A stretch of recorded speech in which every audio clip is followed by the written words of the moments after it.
Do you ever look at your bank account and think, I make decent money, I work hard, so why do I still feel behind? You're not alone. A lot of people in their 30s and 40s, even into their early 50s, are juggling so much. A career that never seems to slow down. Kids who need more than just school supplies. Aging parents. Mortgage payments. Unexpected medical bills. And through it all, there's this quiet voice in the back of your head asking, am I doing enough to set myself up for the future? It's not panic exactly, but it's that low-key pressure, that invisible weight of knowing that time isn't standing still. You're not 25 anymore, and retirement, though it still feels far off, is starting to appear on the horizon.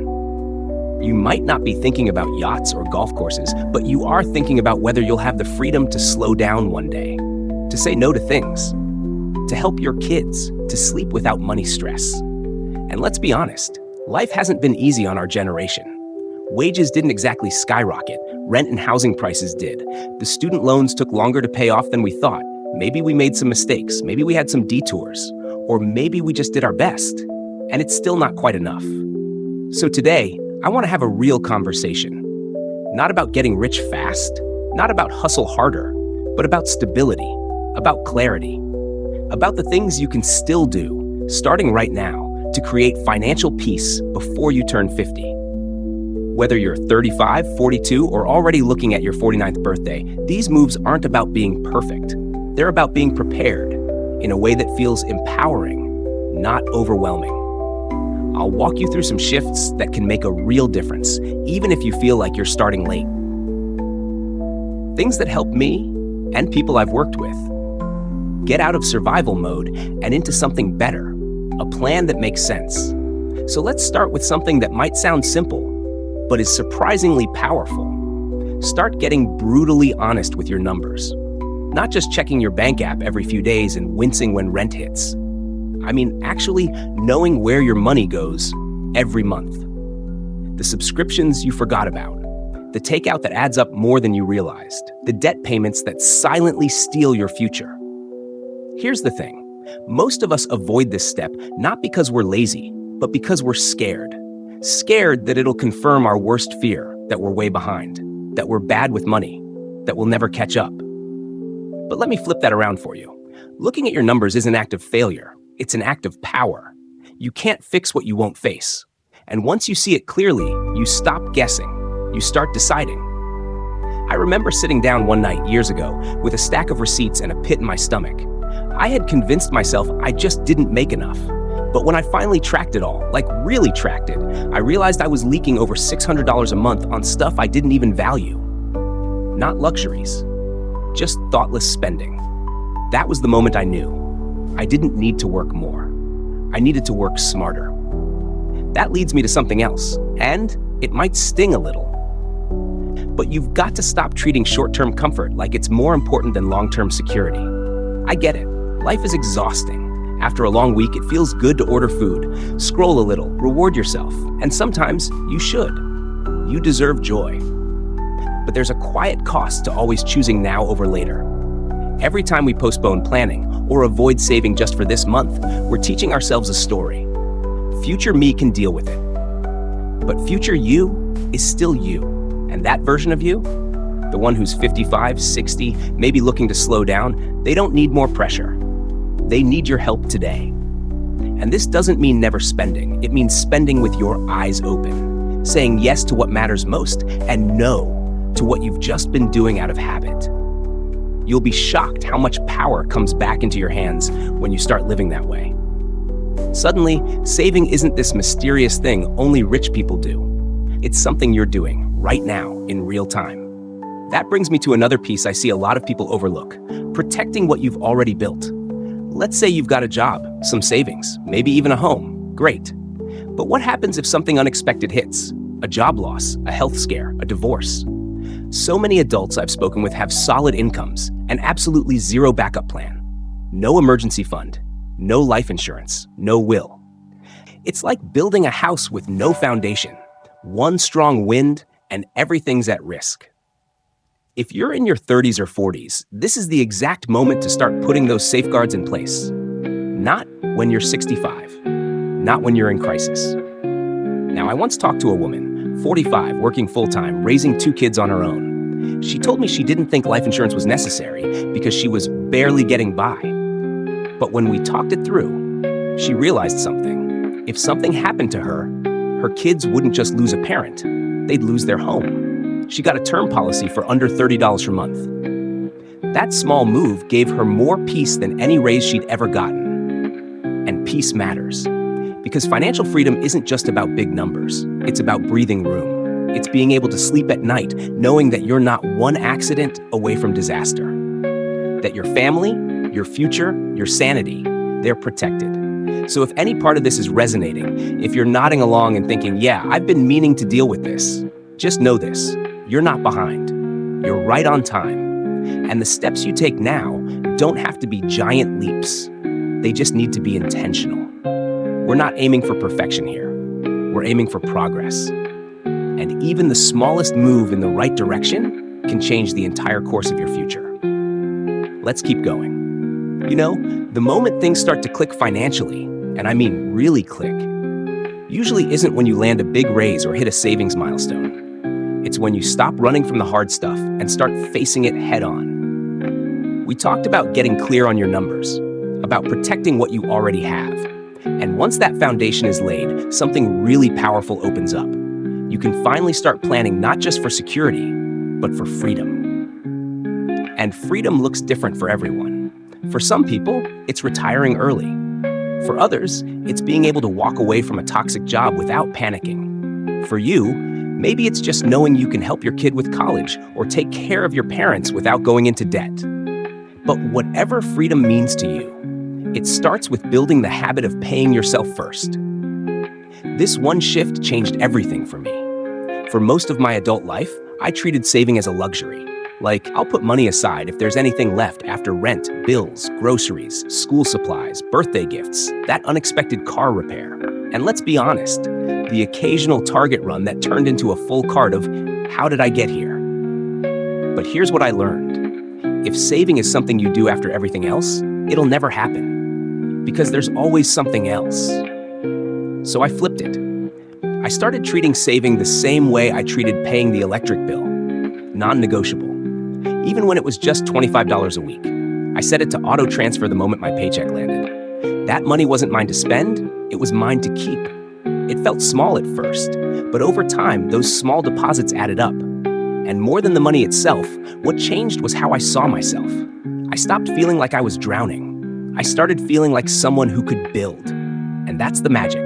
Consistency over perfection. You don't need to stash away thousands at a time. You just need to build the rhythm of showing up for your future self. And while we're on the subject of showing up for your future, let's talk about investing. Now, don't zone out here. I promise I'm not about to throw stock tips or get all Wall Street on you.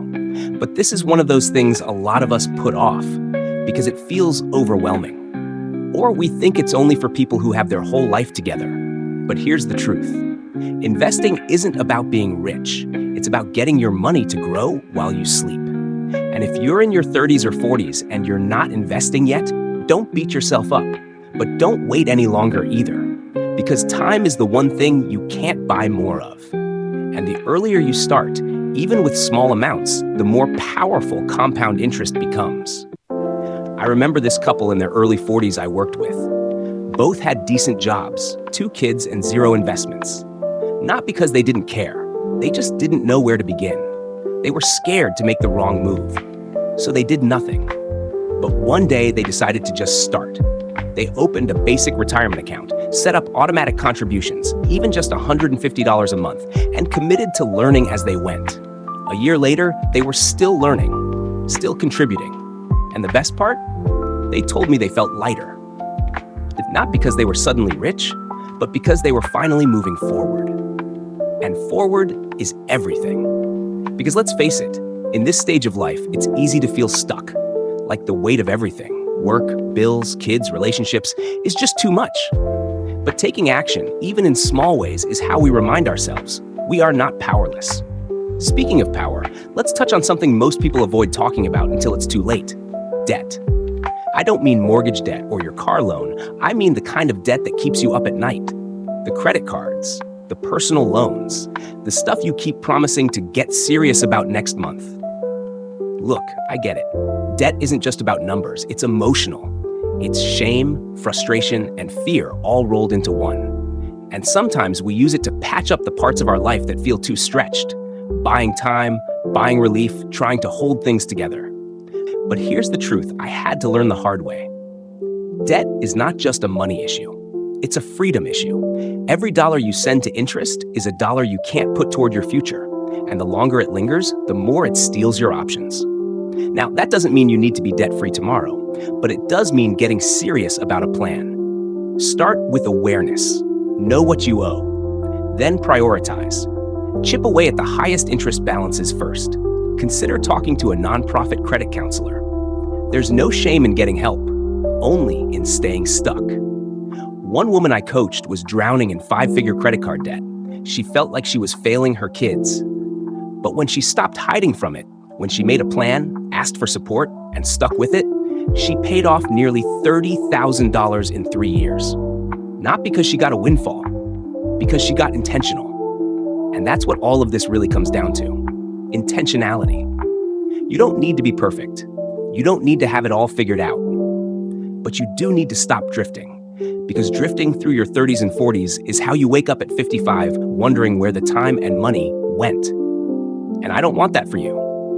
I want you to feel confident. Like your future isn't just a blurry dream, but something you're actively creating. Day by day. Decision by decision. So if your mind's racing with all the things you haven't done yet, pause, breathe, and remember, you're not behind, you're building. The most important part is that you started. Let's keep going. At some point, we all have that moment where we look around at our life, the bills, the pressure, the clock ticking forward, and wonder, is it too late? Too late to start saving. Too late to fix past mistakes. Too late to build something stable.